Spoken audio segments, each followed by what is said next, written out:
Welcome to Felony Friday, a presentation of the Lions of Liberty podcast. Here is your host, John Odermatt. Welcome, felons, friends, and freedom lovers. Thanks for choosing once again to direct your ears to another episode of Felony Friday here on the Lions of Liberty podcast.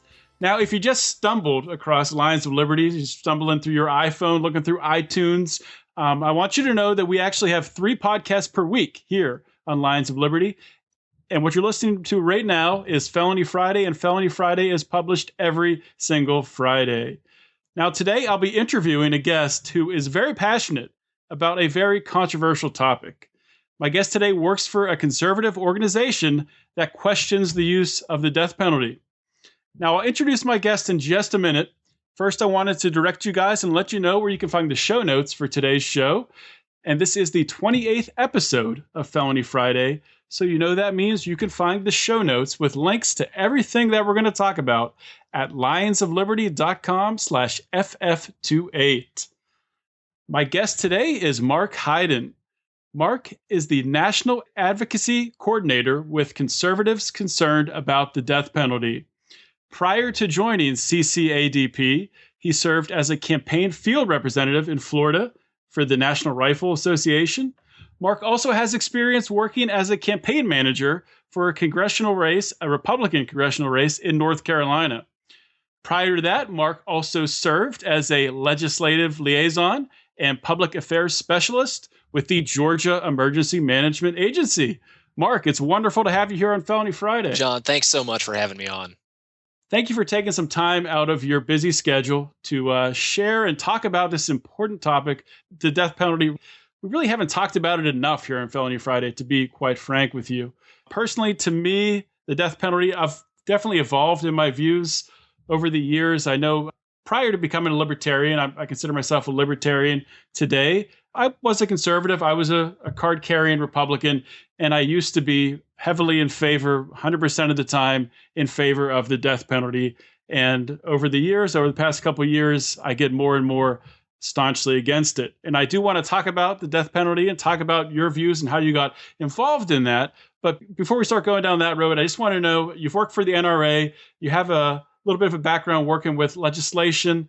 I was wondering how you became involved, how you became interested in politics. Well, ever since I was a kid, I was interested in politics. I was following polls, seeing who might be elected.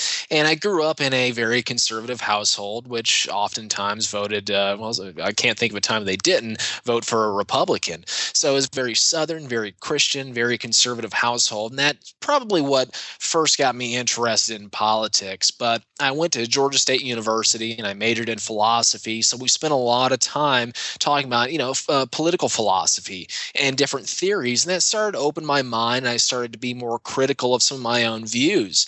And I think that's probably helped me to turn against the death penalty. But it was after college that, I by chance kind of met a legislator, and I got offered a job to work in the legislature here in Georgia. And it was from there that I really got into politics, and ever since I've just never looked back. So you've worked for the NRA, like I said before, and you worked for the Georgia Emergency Management Agency. You worked as a campaign manager. First of all, how did you find conservatives concerned about the death penalty, and how did you link up with them? And let's, answer that question first. Yeah, well, I got into just politics as in general, and I loved it so much because, you look across the world, and no matter what side of the aisle you're on, you see all of these issues, and for some reason, it's so hard to come to pragmatic solutions. And, I think that there's something beautiful in that. I'm trying to make a better world, and, I'm a very small person. I may not be able to influence major things as much as I'd like to, but that's why I love this work. And, I was working trying to safeguard the Second Amendment in Florida when I was working for the National Rifle Association. And it was then that I came across this job posting looking for a conservative who was against the death penalty. And it was then that light bulb went off in my head. And I was like, geez, there must be other conservatives out there just like me who think this is a big, broken government program. So I applied for it, and thankfully I was hired, and I've been doing this work for several years now. So thinking back, you're mentioning having this internal dialogue with yourself. There's got to be other conservatives out there that hold, these same views that I hold dearly, but also think the death penalty, at the very least, I don't know if you're fully against the death penalty, but at the very least has some fatal flaws in it. Was there anything that triggered that for you? Is there any one moment that sticks out? Yeah, fatal flaws would be an understatement, to be quite honest, when it comes to the death penalty. But the first time I can remember discussing it was, interestingly, it's strange how you remember these moments from early in your life. I was in elementary school on the playground the first time I can remember talking about the death penalty. And I remember saying that I supported it because my family were Christian Republicans. And I thought that's what we did. But it was at that moment, and it's just so strange that I remember it so clearly today, I am a Christian. I'm very proud of that. But it was at that moment I thought, well, what happens to the executioner's soul? Does that make the Lord happy? So that was the first seeds of doubt that were sown in me. And, for several years, on into in adulthood, I still supported the death penalty almost with zeal. And I thought that's what conservatives who support limited government were supposed to believe in.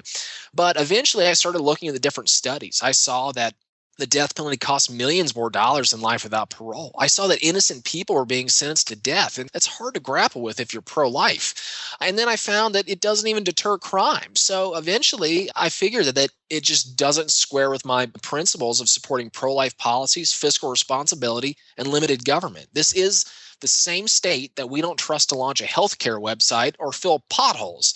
So why should we trust them with a program that metes out death? Yeah, that's very true. And I think it really comes down to a lot of conservatives, maybe a lot of libertarian lenient type people. Maybe they're not looking at it just from that logical perspective, as the perspective, the government will pay $500 for a hammer. Of course, they're going to screw up. How can you trust them with, executing the right person? Looking at it that way. And the media does love to, I think, lump people together, and they, just listening to the media, listening to the cable news shows, you get the idea that all conservatives are for the death penalty. It's kind of just the segment that they're in. The liberals are all against it. But really, it's more nuanced than that, I think. And I think there's some from each side that are probably against it. Maybe there's some liberals that are for it. I don't know. But I think where I'm going with this is I'm kind of curious where this organization, Conservatives Concerned About the Death Penalty, how this organization was founded, kind of the genesis of it, and how that all started.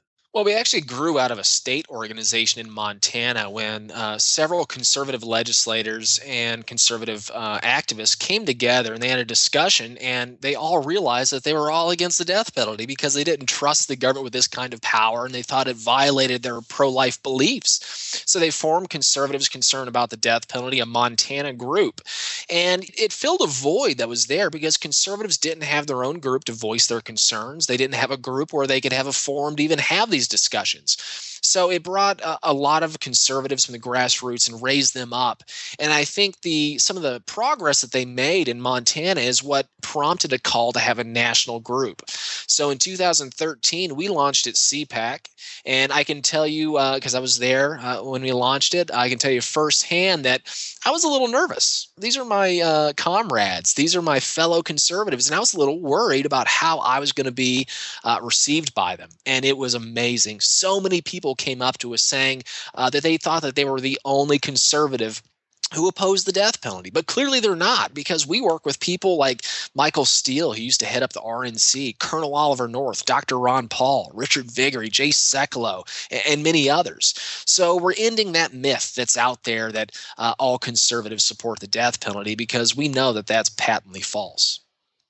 Well, you already answered my next question. I was just going to ask you for some prominent politicians who are against the death penalty. So you answered that in your answer. That was wonderful. Well, thank you. But, there's a large libertarian contingent out there, too, that's been joining arms with conservatives like me. Austin Peterson from the Libertarian Republic, very against the death penalty. He's been very outspoken against it. Julie Borowski, an award-winning political vlogger, has been outspoken as well, and Dr. Ron Paul. So there's a large libertarian contingent, small L libertarian, as well as conservatives as well, coming together, because this is a program so bad that I think that most sides of the whatever side of the aisle that you're on, I think we can all agree that it's not operating properly. And that includes even the left. I'm happy to prove that the American political system is not irrevocably broken. And I do that by working with broader coalitions, including liberals and libertarians. That's great. That's great. So what are some reasons? I mean, we're talking about the amount of conservatives out there, amount of libertarians who are against the death penalty, and people come at it from different angles.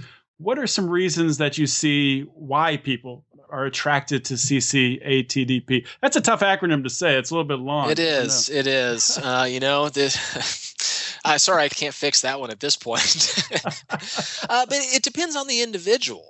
Some people are drawn to the work we're doing because they see this as a wasteful government program that is hemorrhaging taxpayer dollars. I mean, you can see here in Georgia, where I live, there was a county that ran out of money when they were trying to execute someone. So the county commission raised taxes multiple times, and eventually they went before the judge and they said, we're not going to do this anymore. And the judge threw the county commission in jail until they approved appropriations. I mean, this is the kind of stuff that's happened across the United States, and it attracts a lot of fiscal conservatives. But it also attracts people who have some sort of pro-life views, whether it's pro-life from conception to natural death, or we're just talking about potentially innocent lives. It brings a lot of others together. But then you have people like me, where it was kind of a culmination of all of the evidence, because for me, I'm kind of ashamed to say that I struggled with it and I wanted to find a way to support the death penalty. But once I looked at all of the evidence, I couldn't find a single thing to support the death penalty. Once I saw what it does, it risks innocent life. It costs more than life without parole. It fails to deter crime, and it even harms murder victims' friends and family members, the very people that this program is supposed to serve. So the first aspect of that you talked about, the fiscal aspect, it's something that I know I have a question about. I'm sure many others do as well. How can it be more expensive to kill someone with a death penalty than to keep them in prison for a lifetime? Well, the short answer is leave it to the government to figure that one out. But to be honest, there's what's called super due process when it comes to the death penalty, because the government, I believe they have the best intentions when it comes to this. They don't want to, or government officials, by and large, I hope, don't want to see innocent people executed. So there's a lot of extra safeguards that are involved. So what you have is the initial trial is actually where usually the most cost is involved, because it's many times longer than life without parole trials. Then there's an additional trial that exists just to see if the offender can receive a death sentence, and that's not in life without parole proceedings. Then there's an appeals process that's much more complex and lengthy than any other in the criminal justice system. And all the while, these individuals are housed on death row. And according to a recent study, that's at least twice as expensive as housing in a maximum security prison, where people spending life without parole spend the majority of their time. So it's more costly on every single level, because in part they don't want to execute innocent people, but time and time again they prove that they still mess it up. These safeguards simply just don't work properly. Yeah, we had on Felony Friday several weeks ago now, we had Aaron Murphy, who is a expert in DNA, typing, DNA forensic analysis. And it was just amazing, really, she was talking through the use of DNA, the use of forensic DNA, and just how error prone it is, how it can be transferred from one person to another, how someone can be taken actually in an ambulance. If that ambulance later in that same night is taken to another crime scene, DNA can be transferred from that first person who was transferred in an ambulance to the next person. And technically, that DNA could be used against someone in the court of law. So it's not hard to imagine how somebody can be tied up and wrapped up in a story and charged with a crime that they absolutely had nothing to do with. I think a lot of people think, it's hard for them to imagine just ending up in a situation where they'll be facing death and they are innocent. But I think it's a lot more feasible than people really give it credit for. John, you're absolutely right. And it's kind of scary because a lot of people think we live in this CSI universe. That's just not the real world, those television shows. I mean, DNA is only available in up to 10% of all criminal cases. And as you just pointed out, and I know exactly what case you're talking about, just because DNA is there, that doesn't necessarily implicate you in the crime. That just means that at some point you may have been in the vicinity, or your DNA may have been spread there by some other means. But when it comes to other kinds of forensic analyses, we found that time and time again, many prosecutors have relied on bogus analyses. So bite mark analysis analysis or hair analysis. Those are largely unreliable and non-scientific, but they've been used to convict people for many years, and not so much anymore. But many people who were found to be wrongly convicted found themselves on death row because of this pseudoscience that was completely unreliable. It's a scary thing, really, and it's only added to one of the reasons why I'm against the death penalty. I consider myself, like Austin Peterson, to be pro-life and pro-life across the board. So I'm against the death penalty across the board. I'm against abortion as soon as there's a heartbeat. But I wanted to shift gears just for a moment here, and I want to talk about a recent article that you wrote for Voices of Liberty. And as we were talking about in the pre-show chat, Lions of Liberty also does have we do post some things over at Voices of Liberty. So we do support their site. There's some great stuff over there. So I highly encourage our listeners to check out Voices of Liberty. But the article that you wrote is titled Grand Jury Highlights Rampant Death Penalty Malfeasance. And this article talks about a situation in Oklahoma. And I'll just kind of talk about it on a high level, and you can go into more detail with it because it's your article after all. But what it talked about, there was an error with the chemicals they were using for executing someone. And they executed this individual, Charles Warner. And I think you wrote in the article, his last words were, "My body is on fire," and it was all because they were using the wrong chemicals to execute him. So could you talk about that a little bit? Yeah, I've described it as a comedy of errors, but there's simply nothing funny about government incompetence, and that's exactly what we have. So there are approved drugs that can be used for executions, and that has to be approved by the legislature. And it's a 3-drug combination that they use in Oklahoma. However, when they ordered the drugs, the pharmacist gave them the wrong drug. He said that he didn't look at the type of sodium or the sodium levels in the drug, which when it comes to chemistry, that's actually pretty important, and he should have looked at that. So what he actually gave the state was not a death penalty drug. He gave him the chemical that they use to de-ice airport runways. Clearly, that's much different than what the state actually ordered. So the Oklahoma official, the agent who transported the drug from the pharmacist, didn't bother to look, didn't bother checking to see if the name matched what they were ordering. Then they improperly logged all of the info to where they inventoried it improperly, so they missed another chance to catch the mistake. So then when they did execute Charles Warner, the IV team didn't notice the mistake. The doctor didn't notice the mistake. Now, obviously, it seemed like something wasn't going correctly when he rose up or tried to rise up and scream that his body felt like it was on fire. So they eventually did an autopsy, and they noticed that something obviously was wrong when the wrong chemical was found in there. But then fast forward a little bit, and they were trying to execute a man by the name of Richard Glossop. This is a man that's actually on death row despite a complete lack of any physical evidence. And it's very scary to me that you can find yourself on death row with a lack of any evidence anyway. But as they were preparing to execute him, thankfully, someone noticed. The doctor noticed that it was the wrong chemical. So they tried to stop the execution. But what happened next, I find appalling. The governor's general counsel said, "No, let's move forward with the execution anyway. The drugs are close enough. Google it." So seriously, we're looking at Oklahoma. They're trying to use Google to define their execution protocols. But thankfully, reason prevailed, and the Attorney General's office halted the execution, or at least threatened to do it before the governor stepped in. So this is the problem that they're facing in Oklahoma. I think clearly they've proven that they can't be trusted with the death penalty because of this episode that played out. But when you look at the rest of their system, it's pretty bad. They've wrongly convicted 10 people and sentenced them to die.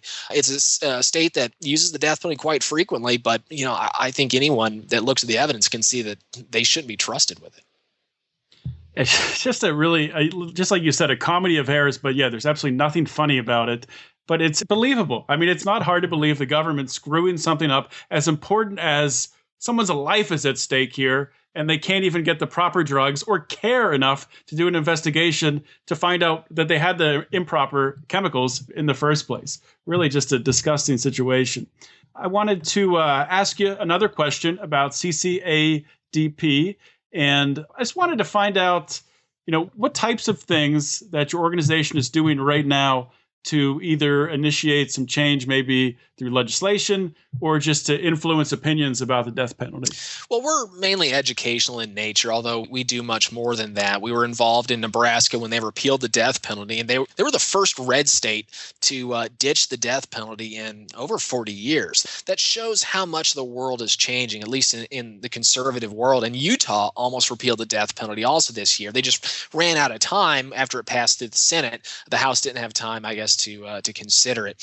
So we work in a lot of states to educate individuals on what the death penalty does in practice, not what it does in theory, because I believe a lot of people, John, and I believe that you would understand this, a lot of people say that they feel that some people absolutely just deserve to die. However, they just simply do not trust the government with this kind of power. So we have to educate people on what the death penalty actually does, not what it does in theory. So we do that. We engage the media like we're doing right now. And we go to different conventions and conferences to talk to our fellow conservatives about the death penalty. And we're raising up voices in many different states. We're seeing local conservatives concerned about the death penalty groups raising up in different states like North Carolina and Kentucky, where they're taking the lead and trying to get rid of the death penalty, and it's being led by a conservative group. And I that really warms my heart. Yeah, that's great progress, and that is great to hear. I wanted to get some, see if you could share some data on the death penalty. So how many states right now have the death penalty? That's actually a nuanced answer, to be quite honest. So Nebraska was the last one to repeal it, so it brought it down to 31 states. But it's technically been brought back because of the governor's work, and he donated a lot of money to try to bring it back. So it halted the repeal. But what that actually does is they're still not using the death penalty. That brings it up to a referendum. So they're kind of in this quasi yes death penalty, no death penalty state. But other than that, there's 31 that still have it on the books. However, very, very few states actually execute people. I think it was 9 states or maybe less that actually used it last year. Do you know which states, or just maybe just an example of a state that used the death penalty last year? Oh, last year, so Missouri executed quite a few people. Oklahoma, Texas, Florida, Georgia, and Ohio and Arizona are the states that come into my mind. I guess those would be the most important states to be active in, right? Yeah, and I live right here in Georgia, and it's changing. So we executed a record number of people last year, but that doesn't tell the full story because we didn't sentence a single person to death at all last year, and so far we haven't this year either. So the death penalty, whereas we are executing people, unfortunately, it's actually dying because the death penalty is dying because we're not sentencing many people to death. So just over time, naturally, there's not going to be people replacing the ones who, as sad as it is to say, people are going to continue to die, but you're not going to have another wave of people come on to death row in Georgia. Well, unless we can repeal it before then. And really, if you look at who we did execute, like I was a part of this, but that Georgia executed, one person had been on death row for over 36 years.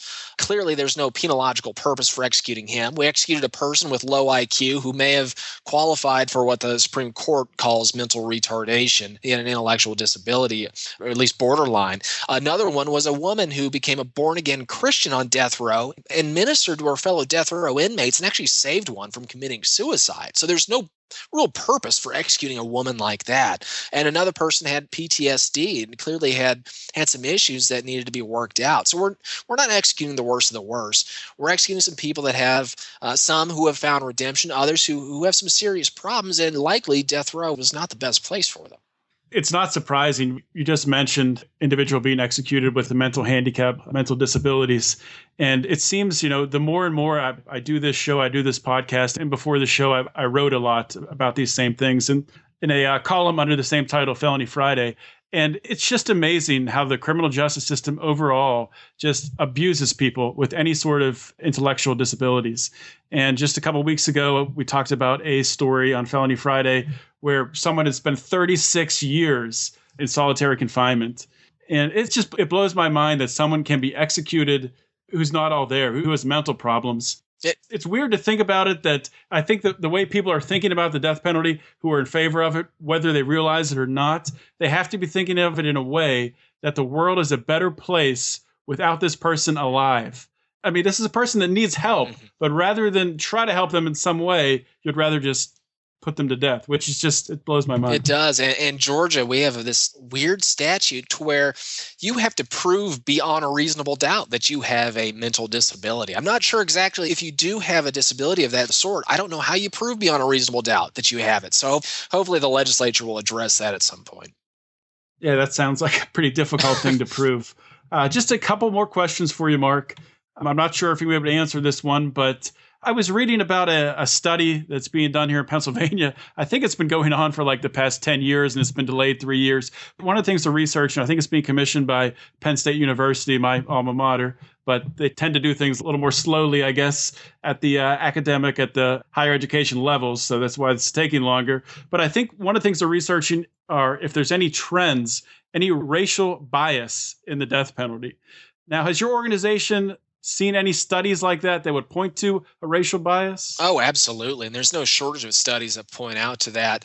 And really what you can see when it comes to the offender or alleged offender, if they're a person who is of low economic means, things usually don't turn out well for them. Now, if you conversely look at the race of the victim, the race and sex of the victim, if it's a white female, there's a much higher likelihood that the alleged killer of that individual will receive a death penalty. However, if it is a African-American male, chances of getting the death penalty are highly, highly unlikely. Now, what that says to a lot of people and anybody that wants to pay attention to the statistics, it says that some lives are worth more than others. Now, justice is supposed to be blind, but apparently she's not colorblind, and that's highly problematic. Yeah, that's problematic indeed. Problematic indeed. Just one more question for you. I just wanted, hopefully, to let my Felony Friday audience know, is there anything they can do to help out your organization, Concerned Conservatives Against the Death Penalty? Oh, there's no shortage of things they can do. It depends on what state they're in and what they're interested in doing, but I recommend that all of them contact me. Send me an email at info@conservativesconcern.org, and we'll chat about it.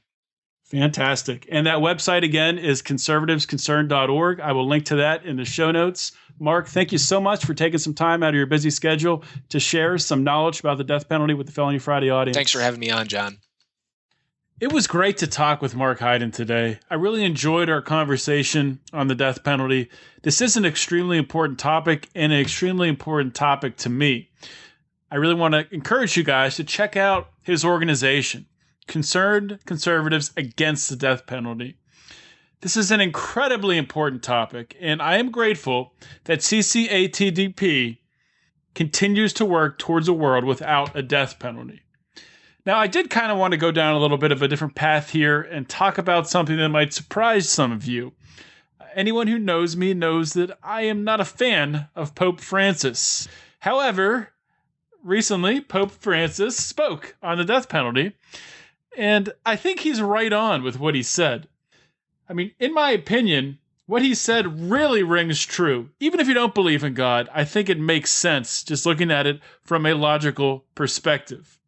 Speaking of the death penalty, Pope Francis said, "It does not render justice to victims, but instead fosters vengeance.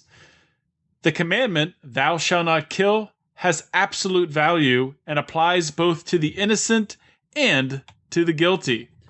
Now, I think that's some powerful stuff from the Pope. Personally, I don't think it is ever justified to kill another human being, to value another individual's life as completely worthless. Actually, it's worse than that. Those who favor the death penalty are saying that the world as a whole, that the world would be a better place without this individual. They are giving off the opinion that the world gains value with the subtraction of an individual, with some subtraction of a member of society. This makes no sense to me. This is dangerous. I think it's a dangerous way to operate in a civilized society. I really hope you guys enjoyed today's discussion. I think it's an important discussion. Please remember, if you did enjoy this talk today, to share the show. Like the Lions of Liberty on Facebook and on Twitter. And please, if you haven't yet, consider joining our private Facebook group, the Lions of Liberty Forum. All you have to do is search Lions of Liberty Forum on Facebook, click join, and we will get you approved as quickly as we can. If you haven't subscribed to receive the show every single Monday, Wednesday, and Friday, do so please at iTunes or a Stitcher Radio, and you won't have to worry about going out and finding the show. It'll be delivered right to your little iPhone or Android device. Also, remember that Felony Friday is only one of the features on Lions of Liberty. Like I said, we have a Monday show and a Wednesday show, so please check those out. You can contact me via email at felonyfriday@lionsofliberty.com. And if you just happen to stumble upon this show, please make sure to make your way over to the Felony Friday archive, where you can listen to every single previous episode of Felony Friday. As always, everyone, thank you so much for listening today. This is John Odermatt signing off. Always remember to keep your head up and the fires of liberty burning.